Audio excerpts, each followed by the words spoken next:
Very good morning dear student. आज हम लोग डेफिनेट इंटीग्रल में आ गया है। इसमें 7.8 मैंने नहीं ली है क्योंकि ये इस बार सीरीज में नहीं है, इसलिए हमने इसको छोड़ दिया। ठीक है, तो हम लोग आगे वाले एक्सरसाइज ले रहे हैं 7.9 that is the definite integrals. Right, तो डेफिनेट इंटीग्रल की प्रॉपर्टी यूज करेंगे। सीधा मैं आप बताऊं थ्योरम के जो फंडामेंटल थ्योरम ऑफ कैलकुलस के बारे में, फंडामेंटल थ्योरम ऑफ कैलकुलस। तो आपने जो इनडेफिनेट इंटीग्रल सॉल्व किया है उसी को हम डेफिनेट में कन्वर्ट कर रहे हैं। बस आपको चेंज क्या करना, इसको इनडेफिनेट की तरह सॉल्व करते जाना। लास्ट में जो हम लोग आंसर लिखते थे उसी आंसर में हम लोग ये थ्योरम यूज करेंगे fb माइनस fx। इसका मतलब है एनबी डेरिवेटिव जो हमने निकाला है वो अपर लिमिट में कितनी value a to b fx दी, तो अपर लिमिट यानी b हो गया, लोअर लिमिट a हो गया। तो जो आपका आंसर आया वो उसमें आपको x equal to upper limit रखना माइनस लोअर लिमिट रखना, दोनों को माइनस कर। यानी आपका जो आंसर इनडेफिनेट में आया उसी को हम लोग डेफिनेट में कन्वर्ट कर रहे हैं डायरेक्ट। ठीक है ना, तो थ्योरम यूज करके अभी देखिएगा एग्जांपल क्वेश्चन नंबर फर्स्ट पे आ जाते हैं। तो अब डायरेक्ट अब हम इस लिमिट को सपोज एज इनडेफिनेट करते हैं। इस लिमिट को मैं हटा देता हूं और डायरेक्ट करता हूं। इस लिमिट को आप देखिए और सिंपल आपको x + 1 का इंटीग्रेशन करना है then it will be directly we can say x² + 2 + x। अब आप लिमिट यहां लिख दीजिए, जो पहले c लिखते थे अब c आप नहीं लिखोगे क्योंकि इसका वैल्यू यहां से आ जाएगा -1 to 1। ठीक है, अब इसमें लगाएंगे fb, यानी ये जो आपका कैपिटल है इसको fb कहते हैं। ठीक है, अब यहां 1 पे इसकी वैल्यू क्या है, 1 इसमें रखिए तो ये हो गया आपका 1/2 + 1। ये हो गया upper limit fb minus fa, ये माइनस बीच में आएगा और fa a मतलब ये आपका इसमें ये वैल्यू करोगे तो -1 का इसका 1/2 और -1। तो बस इतना सा करना आगे, वो पहले हम लोग करते थे इतना यूज आगे लेना। अब इसको सॉल्व कर लीजिए तो ये 3/2 माइनस माइनस प्लस 1/2 4/2, तो आपका 2 आंसर आ गया। सेकंड पे आते हैं सीधा, इसको लिमिट को भूल जाइए। इंटीग्रेशन ऑफ 1/x का आपको पता है log x होता है, तो log x to the power 3। Now using theorem fundamental theorem of calculus FDC लिखिए शॉर्ट में। तो अपर लिमिट पे इसकी x कर दीजिए तो log x की जगह 3 माइनस log 2। अब चाहे तो फार्मूला लगा दीजिए log x/2 का, तो ये आपका आंसर आ गया log 3/2। तो आप इसमें देख रहे हैं डेफिनेट में हमेशा आंसर आपका ये नंबर या यूनिक आएगा, जबकि इनडेफिनेट में अलग-अलग आता था c के टर्म। अब यहां ये चार टर्म है, चार टर्म का अलग-अलग कर लोगे एज इनडेफिनेट, तो 4x³ का करोगे x और 4/4, 5 का करोगे 3, 6x²/2 और 9x। 1 2 2। अब इस पहले पूरे में फंक्शन में जहां जहां x है वहां 2 रखेंगे, फिर माइनस करके 1 रखेंगे।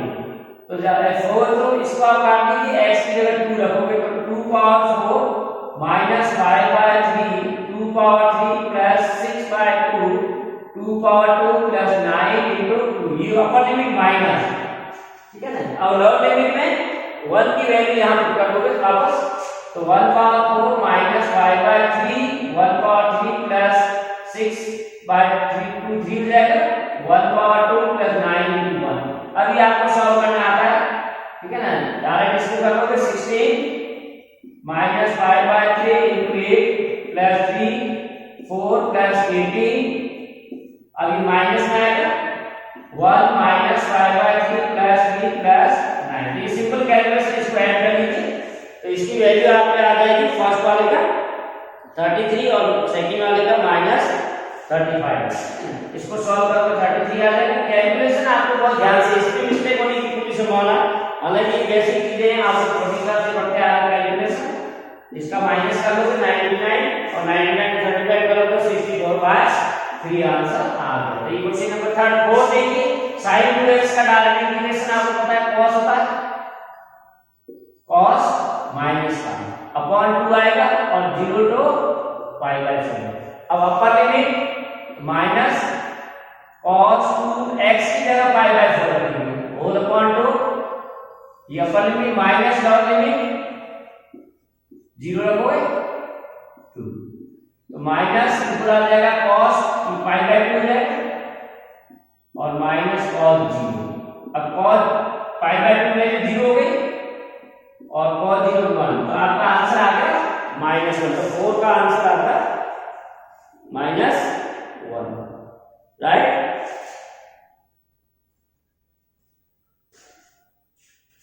अच्छा इसमें 1/2 भी है, 0 कीजिए 1/2, this is 1/2 is also there, so answer is -1/2। Now फिर देखिए अभी आप cos x साइन भी करिए, cos का मैं डायरेक्ट करूंगा sin 2x/2, ये हो जाएगा 0 to π/2। तो using FPC fundamental theorem of calculus, तो ये 1/2 मुझे बाहर लेना आप नीचे वाला यूनिट दोनों में, यहां पर लिख दीजिए sin 2 into π/2 minus sin 2 into 0 that is 0, 1/2 अभी पाई हो जाएगा sin पाई minus sin 0, तो sin 0 की वैल्यू 0 होती है और sin पाई की वैल्यू भी 0 होती है, राइट।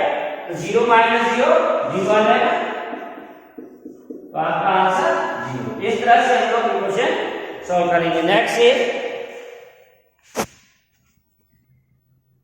क्वेश्चन नंबर 6, बहुत आसान है, integration of e power x from 4 to 2। e power x का इंटीग्रेशन e पावर x होता है, लिमिट इसकी 4 to 5 using fundamental theorem of calculus, e power 5 minus e power 4, तो e power 5 minus e power 4 में आता है, e power 4 common ले सकते हो, आपका आंसर आ जाएगा। तो ये यहां तक आंसर आ गया। अब tan x का डायरेक्ट करेंगे, इंटीग्रेशन ऑफ tan x का log sec x,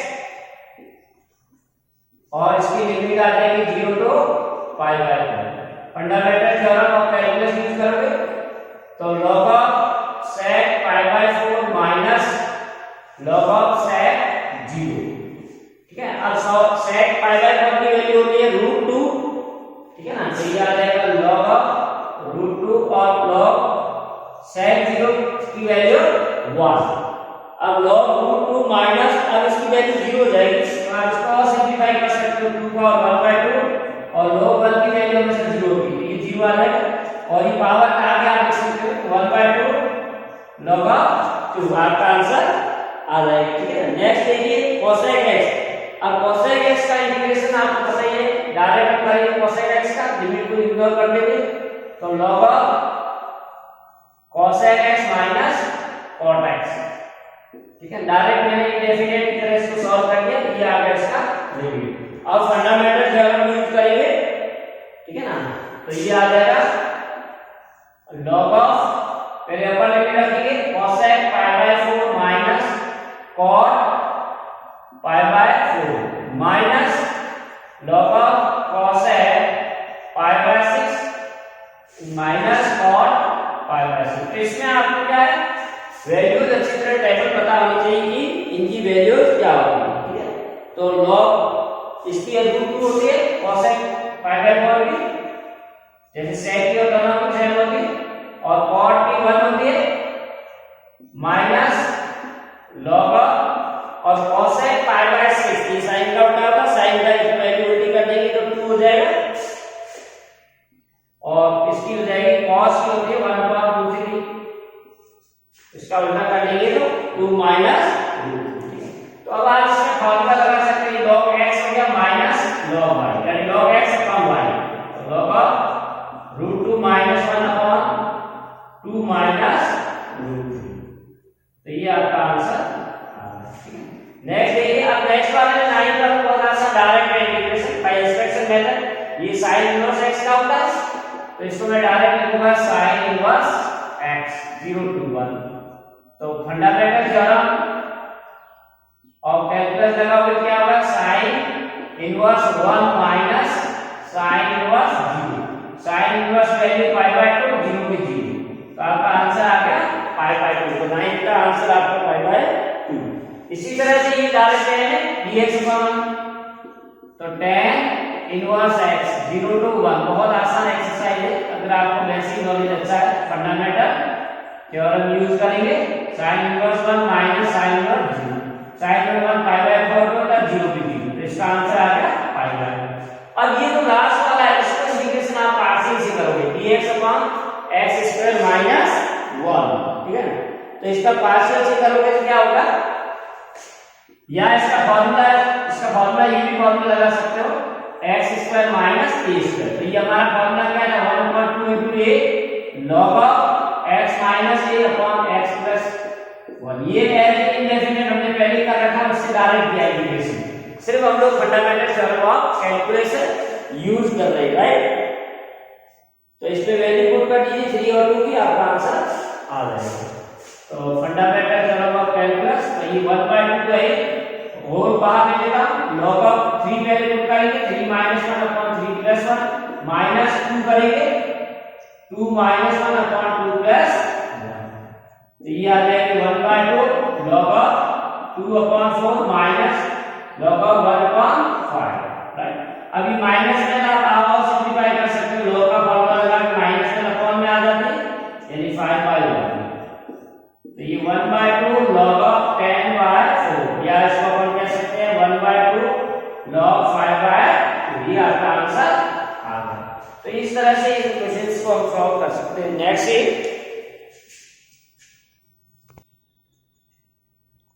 क्वेश्चन सी, क्वेश्चन नंबर 12। देखिए अब थोड़ा आपके जो इंडेफिनिट है वो थोड़ा डिफिकल्ट फॉर्म में आ रहे, तो आपको ये सब यूज करना। आप और इसमें इंटीग्रेशन करने के लिए हम इसको क्या लिखेंगे, 1 + cos, तो फॉर्मूला ट्रिग्नोमेट्री का यूज करेंगे, तो 1 + cos 2x/2 * b। अब दो अलग अलग कर दीजिए, integral of 0 to π/2 1/2 dx + 0 to π/2 cos 2x dx, ठीक है। एज यूजुअल जो हम लोग पहले मेथड करते हैं उसी मेथड से इसको हम लोग कर लेंगे, अलग अलग इंटीग्रल करके। तो 1/2 का हो जाएगा आपका 1/2 थ्रूआउट आप कॉमन भी ले सकते हो, तो इसका हो जाएगा x, cos का करोगे तो sin 2x/2 0 to π/2। अब fundamental theorem of calculus use करेंगे, 1/2 x का करोगे तो आ जाएगी π/2 प्लस 1/2 की जगह है sin 2 * π/2 माइनस 0 टू करोगे तो यहां ब्रैकेट लगा सकते हो आप, 0 sin 0/2 π/4 प्लस 1/2। अब sin 2 से sin 0 में 0 माइनस 0, ये भी 0 हो जाएगा, ठीक है ना। तो ये आपका आंसर आ जाएगा π/4 * 2, ठीक है ना, π/2 ये सब 0 हो जाएगा, तो आंसर आपका आ जाएगा 1/2 * π/2, तो फाइनल आंसर आपका π/4। नेक्स्ट थी, अब यहां पर सब्स्टिट्यूट कैसे आप यूज कर सकते हो, यहां लिखा हूं लेफ्ट सेकंड के लिए x² + 1 = t। अब डेफिनेट में कि सब्स्टिट्यूट में दो तरीके हैं, या तो आपका सब्स्टिट्यूशन है इंटीग्रेशन रीसब्स्टिट्यूट, और you can change the limit. जैसे लिमिट चेंज करना, जिसका x² + 1 को t ले लिया, so 2x dx = dt, ये हमारे पास x dx है तो उसकी जगह आ जाएगा dt/2। अब आप लिमिट भी यहां चेंज कर सकते हो, जैसे हमारा जो दे रखा है इंटीग्रेट x है, तो x की वैल्यू 2 है, तो वेयर x = 2, तो 2 को यहां रखोगे तो क्या आ जाएगा 2² + 1 4 + 5 आ गया। और दूसरा अपन लिमिट x की वैल्यू 3 है, तो करस्पॉन्डिंग t की कितनी आएगी 3² + 10 आएगी। तो हम लोग लिमिट भी चेंज कर देते हैं, तो ये अपर लिमिट का lower limit will be 5, upper limit आगे 10 in terms of t। now x dx can be replaced by dt/2 और x² + 1 को हमने t ले लिया, तो ये 1/2 को बाहर आ गया, 5 to 10 dt/t। अब इसका इंटीग्रल आपको पता है, ये फिर 1/t का log t हो जाएगा, log t 5 और 10। तो फंडामेंटल थ्योरम कैलकुलस यूज कीजिए, 1/2 log of 10 minus log 5 और 1/2 log 10/5, राइट। तो आपका 10/5 यानी 2 आ जाएगा, final answer 1/2 log b answer, ठीक है। अब 14 देखिए, integration of 0 to 1 2x + 3/5x² + 1, right. अब इसको करने के लिए आपको क्या करना है, या तो जो हमारा फॉर्मूला था कि किसका डेरिवेटिव उस फॉर्मूले को यूज करो, या फिर इन दोनों को अलग अलग करके भी आप कर सकते हो। जैसे मैं इसको अलग अलग करता हूं, 0 to 1 2x 5x² + 1 dx, और ये हो जाएगा 3 बाहर आएगा 0 1 dx/5x² + 1, ठीक है। अब इसको हम अलग अलग दोनों को करने की वैल्यू पुट करेंगे। पहले वाले में इसको देखिए, यहां वैल्यू में पुट कर देता हूं लेफ्ट 5x² + 1 = t, तो ये tan x dx equal to dt। तो tan x अपने को 2 चाहिए, 5 को दे देता हूं, तो 2x dx की जगह आ जाएगा dt बाय 5।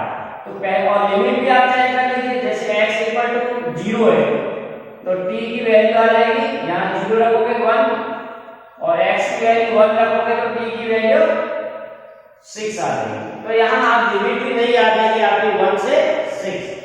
तो कुल मिला के हमारे को क्या मिल गया, पहला इंटीग्रल फर्स्ट, इसको मैं i1 नाम दे देता हूं, तो i1 की वैल्यू आ गई इंटीग्रल 1/5 बाहर आएगा, 0 to 1 लिमिट आप लिमिट नहीं आएगी 1 to 6 और ये dt by t, यानी आपके पास आ गया 1/5 log of t plus c।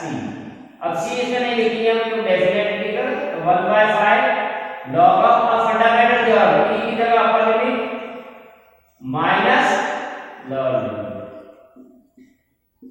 तो ये 1/5 log of 6, अभी तो 0 हो जाएगा log 1 की वैल्यू, तो इसका मतलब पहले वाले इंटीग्रल का आंसर आया 1/5 log 6। अब हम सेकंड वाले में उदाहरण, सेकंड आपने जैसे ये इंटीग्रल है i2, ठीक है ना, तो i2 को करने के लिए आपने पहले फॉर्मूला यूज किए, इसको कंप्लीटिंग द स्क्वायर फॉर्म या x स्क्वायर, तो 5 बाहर ले लेना, तो 3/5 0 to 1 dx, तो ये हो जाएगा x स्क्वायर प्लस 1/5, तो plus 3/5 0 to 1 dx upon x square plus 1/5, ठीक है। तो ये आ गया आपका फॉर्मूला, स्टैंडर्ड फॉर्म में आ गया dx upon x square plus a square, ठीक है। ये फॉर्मूला हमारे पास है integration of dx upon x square plus a square equal होता है 1 upon a tan inverse x upon a, x की जगह x है और a की जगह 1/5, तो मैं इसको लिख दूंगा प्लस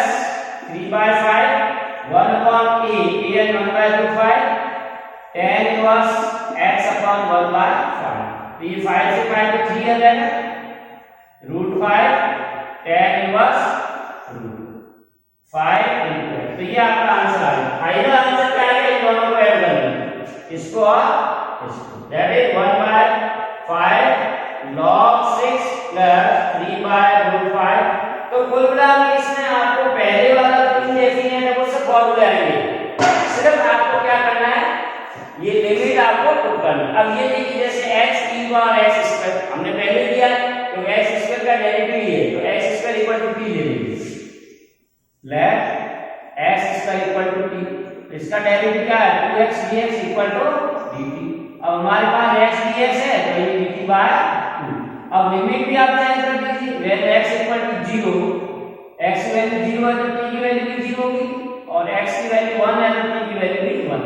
तो हमारा नया इंटीग्रल नई लिमिट के साथ आ जाएगा 0 to 1 x dx की जगह हम लिखेंगे dt बाय 2 और e पावर t, बस स्टैंडर्ड फॉर्म में आ गया,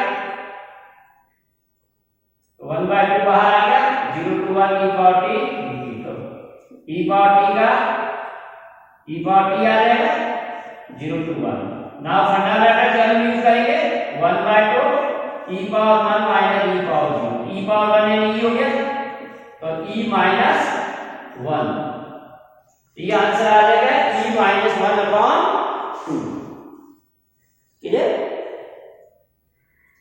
नेक्स्ट है, अब नेक्स्ट वाले को भी हम इंडेफिनेट की तरह करेंगे, लेकिन यहाँ देखिए ये ऊपर स्क्वायर नीचे स्क्वायर है, इम्प्रॉपर फॉर्म है, तो पहले आप 5x स्क्वायर में x square plus 4x plus 3 का डिवाइड करोगे तो 1/5 मिल जाएगा, और इसको सॉल्व करोगे तो इसका आंसर आ जाएगा 5 इंटू, ठीक है। इसको मैं ऐसे भी कर सकता हूँ, 5 बाहर ले लेता हूँ, integral 1 to x square upon x square plus 4x plus 3।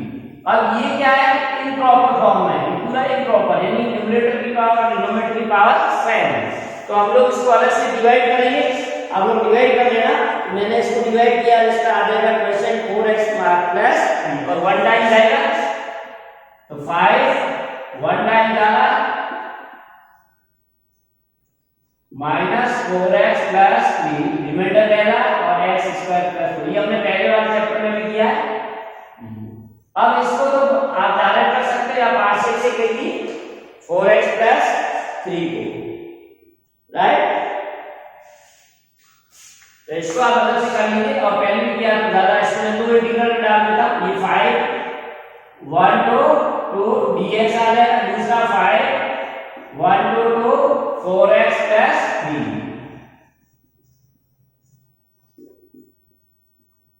ठीक है ना। तो इसका तो डायरेक्ट यहाँ 5x आ जाएगा, इंटीग्रेशन 1 to 2 5 into I नाम दे देता हूं, तो ये 5 2 minus 1, तो पहले का आंसर आपका 5 आ गया, 5 into 2 minus 1 दैट इज 5।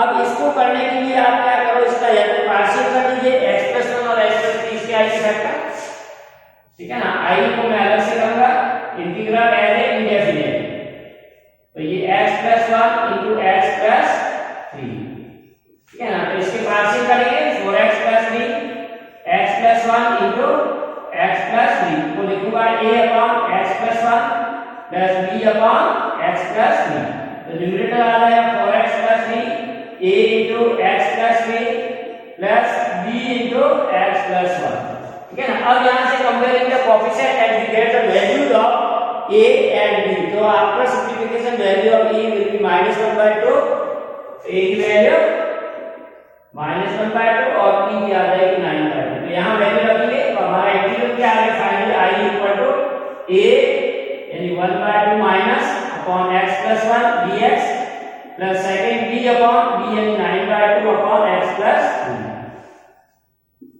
तो -1/2 log of x plus 1 ये plus 9/2 log of x plus 3। Now you can use the fundamental, अब ये इंडेफिनेट किया, इसकी लिमिट 1/2 लेंगे डायरेक्ट, तो मैं यहां कर रहा हूं using fundamental theorem of calculus for I2, यानी सेकंड इंटीग्रल के लिए हम लोग फंडामेंटल थ्योरम यूज करेंगे, ठीक है ना। तो हमारा क्या था, -1/2 x plus 1, अब x की जगह क्या था, अपर लिमिट नंबर 2 है, तो ये हो जाएगा 2 plus 1 minus 9/2 log of x की जगह 2 वापस आ जाएगा 2 plus 3 minus minus plus dot limit 1/2 log of dot limit की वैल्यू आपके है 1, तो 1 plus 1 2 डायरेक्ट कर देता, then minus 9/2 log of 1/4, तो इसको सॉल्व कर लेना, ठीक है ना। आंसर आ जाएगा log में, so that will be gives you the values of log which is 9 log 5/2, तो फाइनल आंसर क्या आएगा, कंप्लीट सॉल्यूशन, कंप्लीट सॉल्यूशन क्या आएगा आपका, ये 5 आएगा, राइट, ये आपका 5 आ गया, इसको log में सॉल्व करोगे तो आपके पास आंसर आएगा minus minus plus 5/2 log 3/2 minus log 5/2, ये आपका आंसर आ जाएगा 5/4। So in this way we can solve, पर इसको इंडेफिनिट अच्छा होगा तो ये आपका ऑटोमेटिक डेफिनेट भी हो जाएगा। Next we see, next question number 17 see, integral 0 to π/4 to sec² plus x³ plus 2, तो यहाँ मैं इंडेफिनिट डायरेक्ट करूंगा, तो डायरेक्ट इनके सूत्र पता अपने को, sec² का होता है 10x और x cos 3 का करोगे x cos 4/4 और 2 का करोगे 2x, 0 to π/4। Now fundamental theorem of calculus we use, so 2 into यहाँ अपर लिमिट पहले रख देते सब में 10 pi plus π/4 power 4 upon 4 plus 2 into π/4, अब लॉग लिमिट माइनस 0 रखेंगे सब जगह, 2 10 0, ये 0 हो जाएगा माइनस का और ये भी 0 2 into, तो 2 10 पाई, अब इसका सॉल्व कर लीजिए, तो pi power 4 upon pi power 4 power 3 plus 2 into तो π/2, अब -10 0 की वैल्यू 0 होती है और ये सब 0 0, ठीक है, और 10 पाई की वैल्यू भी हम देखें तो माइनस में आ जाएगी, ठीक है, यानी 1 हो जाएगा और 1 और 2 into 2 आ जाएगा, तो ये आ गया आपका 2 into 1, अब पाई पावर 4 अपॉन इसको सॉल्व करोगे जाएगा 4 पावर कर देंगे तो हो जाएगा 1020 और π/2, अब इसका एलसीएम लेकर के आप चाहे तो सॉल्व भी कर सकते हो, तो ये आंसर आपका आ गया 2 + π/4 अपॉन दिस, ठीक है। Now next is question number 18। अब देखो 18 बहुत अच्छा क्वेश्चन है, डायरेक्ट दिख रहा है आपको। यहाँ पर मैं माइनस कॉमन ले लेता हूँ, तो ये हो जाएगा cos square x by 2 minus sin square x by 2 dx। ठीक है ना। अब ये माइनस कॉमन बाहर आ जाएगा, इंटीग्रल से 0। अब ये देखिए फॉर्मूला है हमारा cos square x by 2 minus sin square x by 2 dx। ये cos 2x का है, लेकिन यहाँ x बाय 2 है, इसलिए हम क्या करेंगे 0 to pi cos 2 into x, x की जगह x बाय 2, तो ये minus 0 to pi cos x आ गया। बस आपको इंटीग्रल से cos x का करना, cos x का sin x होगा, तो sin x 0 टू पाई। अब fundamental theorem of calculus minus बाहर आ जाएगा, sin पाई माइनस sin 0, ठीक है ना। तो माइनस sin पाई माइनस 0, तो हम लोग sin पाई की वैल्यू ले लेंगे, तो sin पाई की वैल्यू भी 0 होती है और sin की भी 0, तो ये माइनस 0 इसका इंटीग्रल। अब इसको दो 19 में लिखिए, इसको मैं दो इंटीग्रल में कर देता हूं, 0 to 6x dx upon x square plus 4, और ये 3 बाहर आ जाएगा 0 टू dx अपॉन x। तो इंडेफिनेट में हमने जो भी फॉर्मूला लगाए वो सब डेफिनेट में यूज हो रहे हैं, राइट। तो यहां पर देखिए इसको हम x लेंगे, x स्क्वायर प्लस 4 को मैं t ले लेता हूं, तो 2x dx की जगह dt आ गया, तो x dx की जगह dt बाय 2। अब लिमिट भी चेंज कर लीजिए, x 0 होगा तो t की वैल्यू 4, और x 2 होगा, यहां 2 रखेंगे तो 8 हो जाएगा। तो हमारा फर्स्ट वाला आ जाएगा 4 to 8। अब यहां देखिए x dx की जगह 6 तो बाहर आ रहा है, x dx की जगह dt बाय 2, और x स्क्वायर प्लस 4 की जगह हमने t लिया। अब सेकंड वाला इंटीग्रल देखिए 3, ये स्टैंडर्ड फॉर्मूला लगेगा dx upon x square plus 2 square, dx upon x square plus ये tan इनवर्स वाला आ जाएगा, और ये 2 और बाहर आ गया तो 3 हो जाएगा, 6 by 2 4 to 8 dt by 2, 3 into 1 upon 8 tan inverse standard formula, तो ये हो जाएगा 3 log of t, और ये 3 by 2 tan inverse x by 2। इसकी लिमिट भी हमने रखी है, ठीक है ना। अब इसकी लिमिट है 4 to 8, ये लिमिट आ गई। तो now fundamental theorem of calculus we use 3 log of 8 minus log of 4, पहले इंटीग्रल में 30 वाले लिमिट अलग है, इसके अलग कर रहे हैं लोग, tan inverse 2 by 2 minus tan inverse 0, तो ये आ जाएगा 3 बाय 3 log 8 माइनस, पहले फॉर्मूला आएगा 8/4 x minus y1 plus 3 by 2 tan inverse 1 that is 5/4 और 0। तो फाइनली आंसर आपका क्या आ रहा है, 3 log into जाएगा 8/2 प्लस 3 बाय 2 यानी 3 pi by 8। So this is the question number 9। अब 20 में देखिए दो है, दोनों इंटीग्रल अलग अलग करेंगे, 0 to 1 x e power x dx plus 0 to 1।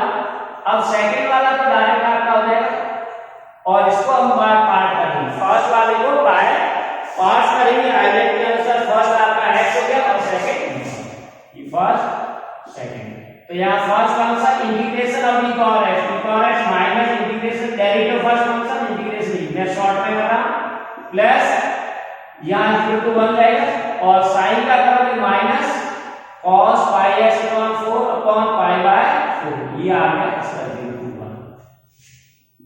तो ये हो गया x e power x, वापस करोगे e power x होगा 0 to 1 माइनस बाहर ले लीजिए, और ये 4 upon pi cos pi x by 4। Now in both we can use fundamental theorem of calculus. अब इसमें अपर लिमिट में 1 जाएगा, डाउन 0, तो 1 e power 1 minus e power x है तो 1 हो जाएगा, फिर माइनस 0 जाएगा, इसमें 0 into e power 0, ये किसका आ गया, इसमें भी यूज करेंगे तो माइनस 4 बाय पाई cos 1 जाएगा, minus 4 by pi cos 0। Calculation ढंग से आपको करना है, देखिए e पावर 1 तो e power 1 minus e power 0, तो e पावर 1 ये भी 1 है तो ये तो 0 हो जाएगा, ठीक है ना, e power 1 minus e power 0 0 जाएगा, ई पावर माइनस प्लस 1, ये minus 4 by 5 cos pi by 1 की value 1 by root 2 minus 4 by 3 cos 0 की वैल्यू 1, ठीक है। तो 1 माइनस 4 पाई रूट 2 प्लस 4 पाई, तो ये आपका आंसर आएगा। स्क्वायर से पाई करेंगे तो सॉल्व कर दीजिए। So final answer will be 1 plus pi by 4 minus 2 root 2, right. तो इस तरह से आपका आंसर आ जाएगा ये 1 minus 2, right. So dear student, this is all about today's class and we have solved this exercise. Now there is next exercise, you can see in the next video. तो इन exercise का use कभी आप इसको अच्छी practice कीजिए ताकि आपको problem नहीं आए। Thanks for watching.